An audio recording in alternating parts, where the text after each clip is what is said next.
Good morning children, welcome to E classes. Hindi text portion में हम आगे की तरफ बढ़ रहे हैं। 19th चैप्टर 17, 18 दोनों जो आपको एक पीडीएफ भेजा गया था सिलेबस का, वो डिडक्ट किए गए हैं। अभी हम 16 चैप्टर भारतीय संस्कृति में गुरु शिष्य का संबंध हम पढ़ चुके हैं। उसके बाद डायरेक्ट हम 19 चैप्टर पे आ रहे हैं, महाकवि कालिदास। ये भी बहुत ही अच्छा चैप्टर है, मीनिंगफुल है। कुछ चीज़ों का इनडायरेक्ट मीनिंग भी बहुत ही गहरा है और अच्छा है। लेखक का नाम है नरपत बारहट हड़वेचा। पहले इंट्रोडक्शन का लास्ट पैराग्राफ कर लेते हैं कि इस चैप्टर में कहा क्या गया है। पेंसिल आप अपने हाथ में रखेंगे। संस्कृत के महाकवि माने जाते हैं, है ना। इस कृति से यह संदेश मिलता है, कृति मतलब इस चैप्टर, इस आर्टिकल से, कि किसी बच्चे को बुद्धू या मूर्ख मानना नहीं चाहिए, क्योंकि वह मौका मिलते ही हीरे की तरह चमकने लगता है। कि कोई ऐसा अवसर मिल जाता है, बचपन में वह बुद्धू था, लेकिन ऐसा कोई अवसर मिल जाता है जिससे वह क्या करता है, परिश्रम कर करके अपने आप को बहुत ही महत्वपूर्ण बना देता है और हीरे की तरह चमकने लगता है। इसका इनडायरेक्ट मीनिंग है कि वह फेमस हो जाता है या अपनी ज़िंदगी में सफलता प्राप्त करके दिखा सकता है। किसी भी बच्चे को बचपन से उसके गुणों को या उसके व्यवहार को देख के ये नहीं बोलना चाहिए कि वह बुद्धू या मूर्ख बच्चा है, आगे चल के कुछ भी नहीं कर सकता। अगर आपने साइंटिस्ट के बारे में पढ़ा हो, आई थिंक आइंस्टाइन या न्यूटन के बारे में भी ये कहा गया था। उनकी माता जी को ये कहा गया था कि ये बच्चा जो है मेंटली बिल्कुल वीक है और ये कुछ भी पढ़ नहीं सकता, इसे कुछ भी नहीं आता है, बिल्कुल बुद्धू है। आप इसे घर पे ले जाइए और स्कूल से इसका दाखला कटवा दीजिए। उसकी माताजी उसे बहुत घर पे ही पढ़ाती हैं और आगे चलकर वह बच्चा एक साइंटिस्ट बनता है ना। आइंस्टाइन या न्यूटन के बारे में आपने पढ़ा होगा। चैप्टर स्टार्ट कर रहे हैं। फर्स्ट पैराग्राफ, पेंसिल आप अपने हाथ में रखेंगे, मीनिंग्स लिखते जाएंगे। कालिदास को हम मात्र संस्कृत के महाकवि के रूप में जानते हैं कि संस्कृत में सबसे ज़्यादा अगर कोई फेमस कवि है तो वो कौन है, कालिदास हैं। महाकवि क्यों? क्योंकि जितनी रचनाएं संस्कृत में इन्होंने लिखी हैं और जिस प्रकार की लिखी हैं वैसी कोई भी लिख नहीं पाया है। स्वयं महाकवि कालिदास ने अपने विषय में कुछ नहीं लिखा है। अब ये जो चैप्टर है महाकवि कालिदास, एक आध लाइन हम समझ चुके हैं, लेकिन थोड़ा अगर शॉर्ट में समझा दूं कि यहाँ पे महाकवि कालिदास को एक ऐसी घटना बताई गई है कि वो बचपन में किस प्रकार की हरकतें करते थे या ऐसे काम करते थे जिससे उन्हें बुद्धू समझा गया था। लेकिन जब बड़े हो गए तो एक ऐसी घटना दिखी लोगों को कि उन्हें बोला गया कि ये इससे बुद्धू इंसान और कोई मिल नहीं सकता। उनका विवाह एक राजकुमारी के साथ करवाया जाता है। अब छल कपट करके जिन लोगों ने, पंडितों ने विवाह करवाया, बाद में पता पड़ता है उनकी पत्नी को कि ये व्यक्ति कोई बड़ा ज्ञानी नहीं है, बल्कि ये तो कौन है, मूर्ख व्यक्ति है। उनकी पत्नी जो है विद्योत्तमा, वो उन्हें घर से निकाल देती हैं और वो जंगल में जाके काली की या काली माता की तपस्या करते हैं। तपस्या से उन्हें एक वरदान प्राप्त होता है, मतलब संस्कृत भाषा का बहुत ही गहरा ज्ञान प्राप्त हो जाता है। गहरा ज्ञान प्राप्त करके उन्होंने 6-7 ग्रंथ लिखे थे संस्कृत में। जब पता पड़ा विद्योत्तमा को, उनकी पत्नी को, कि मेरा पति अब मूर्ख नहीं रहा, बहुत ही संस्कृत का ज्ञान प्राप्त करके आया है और ग्रंथ भी लिख के आया है। 6-7 ग्रंथ जो थे वो उन्होंने 1 बाय 1 बताना शुरू कर दिए। तब वो उनका स्वागत करती हैं और आगे चलकर ये इंसान जो है कालिदास, वो संस्कृत के क्या कहे जाते हैं, महाकवि के रूप में प्रसिद्ध हो जाते हैं। नेक्स्ट लाइन की तरफ हम आगे बढ़ेंगे। स्वयं महाकवि कालिदास ने अपने विषय में कुछ नहीं लिखा है। आपको पता होगा जनरली कभी भी बुक लिखी जाती है, मान लीजिए आपने गांधी जी की बुक पढ़ी हो, ट्रुथ एक्सपेरिमेंट ऑफ ट्रुथ, सत्य के प्रयोग उसका हिंदी में नाम है। तो कोई भी कवि या लेखक जब बुक लिखता है ना, तो आगे प्रस्तावना मतलब इंट्रोडक्शन में अपना परिचय देता है कि मेरा जन्म यहाँ हुआ था और मेरी शिक्षा वगैरह यहाँ हुई, मैंने किस यूनिवर्सिटी से कौन सी डिग्री हासिल की, किससे प्रेरणा मिली कि मैं ये बुक यहाँ कहानियाँ लिख सकूँ, है ना। तो जो महाकवि कालिदास ने ग्रंथ लिखे हैं उसमें कहीं पे भी अपने बारे में लिखा नहीं है कि मेरे माता पिता कौन है, मेरा जन्म कहाँ हुआ था, किस स्थल पर हुआ था। इनके बारे में कुछ भी हमें पता नहीं चलता। हर्षचरित के शुरू में हर्षचरित ये एक पुस्तक का नाम है। क्या नाम है? हर्षचरित। के शुरू में मतलब स्टार्टिंग में कवि बाण ने, अब इसके कवि कौन है? किसने लिखा है? ये बाण। बाण मतलब वो बाण नहीं जो तीर कमान चलाया जाता है, बाण नाम के कवि हैं, उन्होंने पुस्तक लिखी है हर्षचरित। हर्ष नाम के एक राजा हो चुके हैं, चरित्र मतलब चरित्र, राजा हर्ष का चरित्र चित्रण उसमें किया गया है। कालिदास का उल्लेख किया है, उल्लेख मतलब उनके बारे में कुछ वर्णन किया है। इससे पता चलता है कि कालिदास बाण से पहले हुए हैं, मतलब बाण नाम के कवि हैं। उन्होंने अपनी पुस्तक में हर्षचरित में किसके बारे में लिखा है? प्रस्तावना में किसका वर्णन किया? कालिदास का। मतलब बाण से भी पहले कौन से कवि हो चुके हैं? कालिदास। तभी तो बाण नाम के कवि ने अपनी पुस्तक में कालिदास का वर्णन किया है। एक स्थान पर स्वयं कालिदास ने अपने अभिभावक, इसका मीनिंग होता है पेरेंट्स, माता पिता के रूप में विक्रम नाम का उल्लेख किया है। क्या नाम था? विक्रम, अपने माता पिता के रूप में। वह कौन सा विक्रम है, इस बात का अभी पूरी तरह पता ही नहीं चल पाया है।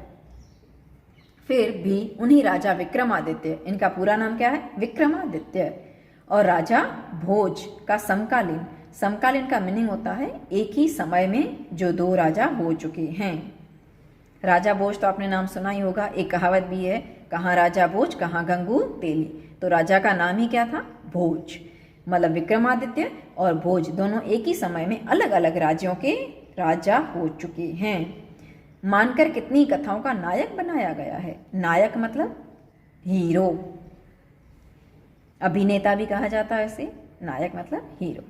कथाओं मतलब कहानियों का, कि उस समय जो कवि लेखक कहानियाँ लिखते थे ना, तो आजकल जैसे हम कहते हैं कि भाई कोई मूवी रिलीज़ हुई है तो कहते हैं या पूछते हैं इसमें हीरो और हीरोइन कौन है, क्योंकि उन दोनों की भूमिका या उन दोनों का रोल, योगदान बहुत बड़ा होता है ना।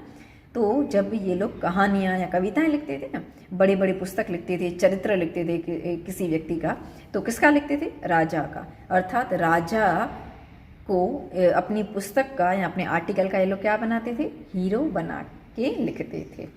अब समकालीन का एक और इनडायरेक्ट मीनिंग में, एक और मीनिंग में आपको बता देती हूँ। मान लीजिए आप अभी 9th स्टैंडर्ड में पढ़ रहे हैं, बहुत सारे बच्चे 58, 59 बच्चे हैं आपकी क्लास में।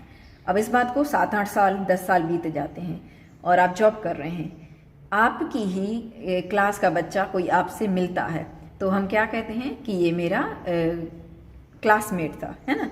हिंदी इंग्लिश में हम यही कहते हैं कि मेरा क्लासमेट था, मतलब हम एक ही क्लास में पढ़ चुके हैं। तो समकालीन का भी यही मीनिंग होता है।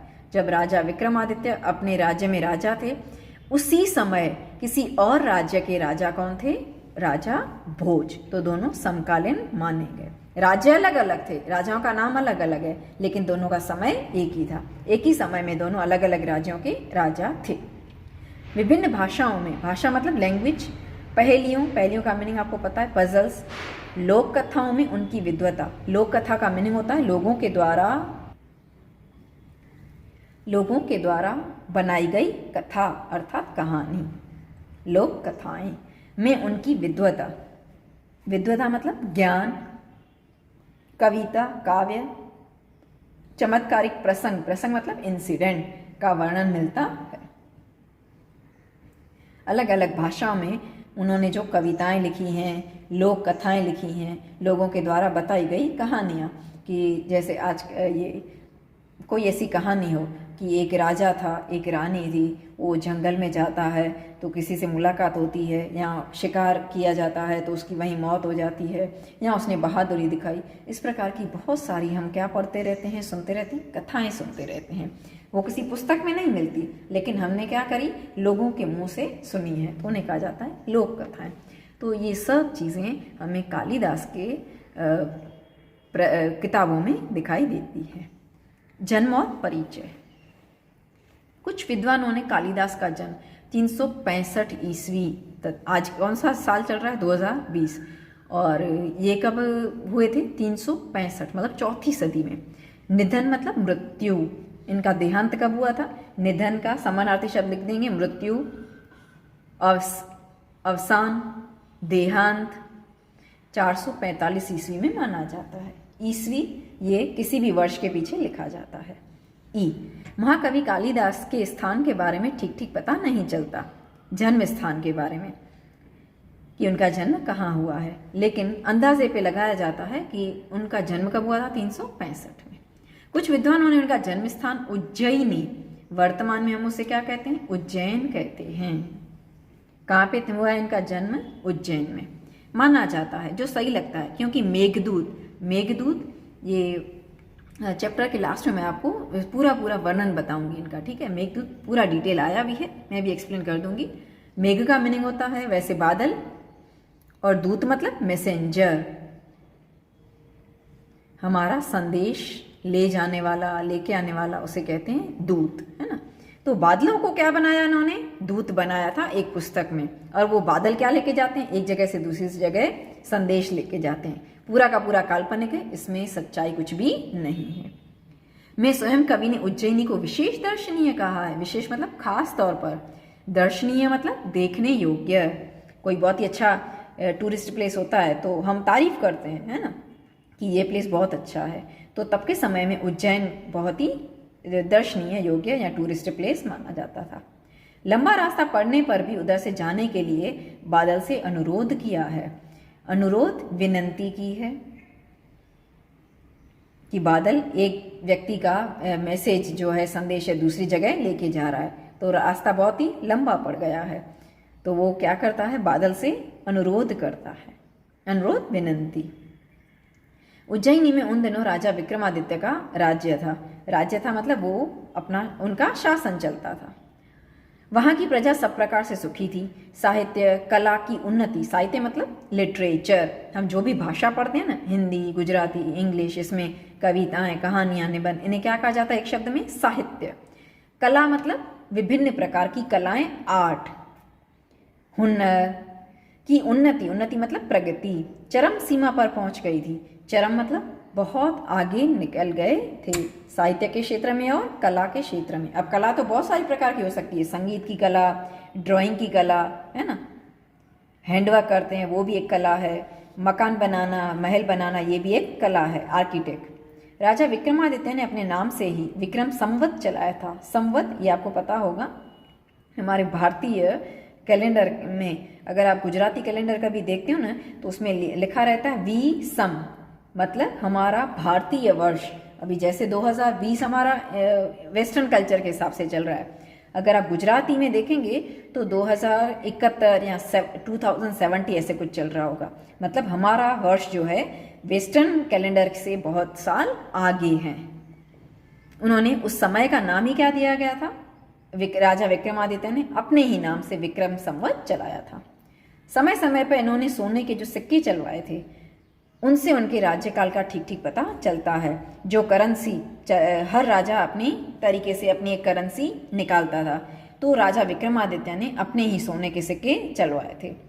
विक्रमादित्य के शासनकाल में जितना वैभव देश में था, वैभव मतलब सुख समृद्धि, तब देश में गरीबी नहीं थी, बहुत ही अमीरी का माहौल था। जितनी साहित्य तथा कला की उन्नति हुई, उतनी कभी आज तक हुई नहीं है। एक से बढ़कर एक कवि, साहित्यकार मतलब साहित्य लिखने वाले, फिर वो कवि हो सकते हैं, लेखक हो सकते हैं, निबंधकार हो सकते हैं, गज़ल लिखने वाले हो सकते हैं, गज़लकार, वैज्ञानिक, साइंटिस्ट इस युग में उत्पन्न हुए थे। राजा विक्रमादित्य स्वयं साहित्य और संगीत के अच्छे जानकार थे। जानकार मतलब ज्ञानी, उन्हें संगीत का और लिटरेचर का बहुत ही ज्ञान था। संस्कृत भाषा की उन्नति भी इस काल में अधिक हुई है। सबसे ज्यादा किस भाषा की उन्नति हुई? संस्कृत भाषा की।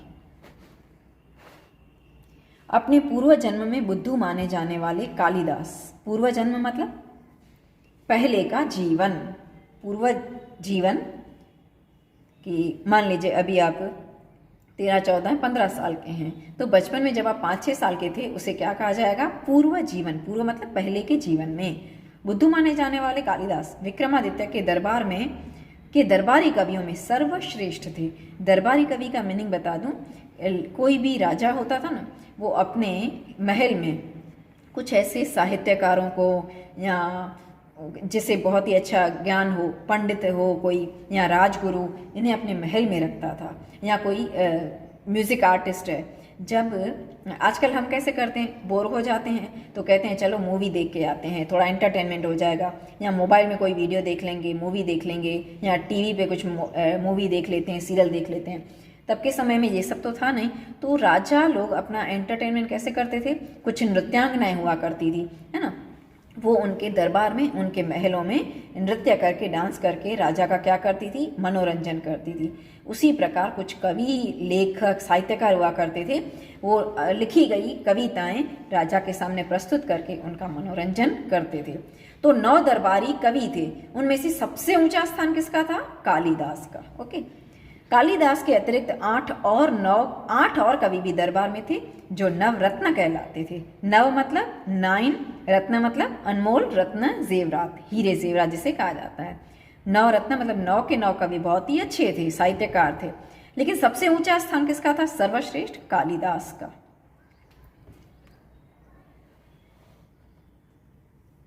कालिदास के विषय में कहा जाता है कि वे युवावस्था मतलब यंग एज तक निरक्षर थे। निरक्षर मतलब अनपढ़, अशिक्षित थे। जिस डाली पे बैठते थे उसे ही काट रहे थे। कोई भी ऐसा व्यक्ति हो जो मान लीजिए किसी पेड़ की डाली पे बैठा है, अब जिस डाली पे बैठा है उसे यदि हम काट लेंगे तो उस व्यक्ति को ये बुद्धि नहीं है कि जहाँ पे मैं बैठा हूँ उसी को काट रहा हूँ, तो ये डाली तो गिरेगी, टूटेगी, कटेगी और मैं भी साथ साथ नीचे गिर जाऊंगा। लेकिन कालिदास में इतनी बुद्धि न थी। निरक्षर होने पर भी इतने विद्वान और महाकवि किस तरह बन गए, इसकी एक बड़ी विचित्र और रोचक कहानी है। विचित्र मतलब अजीब सी, और रोचक मतलब इंटरेस्टिंग कहानी है कि बचपन में मूर्ख थे, जिस डाली पे बैठे थे उसी को काट रहे थे, लेकिन बड़े होकर संस्कृत के इतने बड़े ज्ञानी पंडित या महाकवि कैसे बन गए संस्कृत साहित्य के। इसकी बहुत ही एक अच्छी कहानी है। ये कहानी हम पार्ट 2 में करेंगे। ओके बेटे, थैंक यू।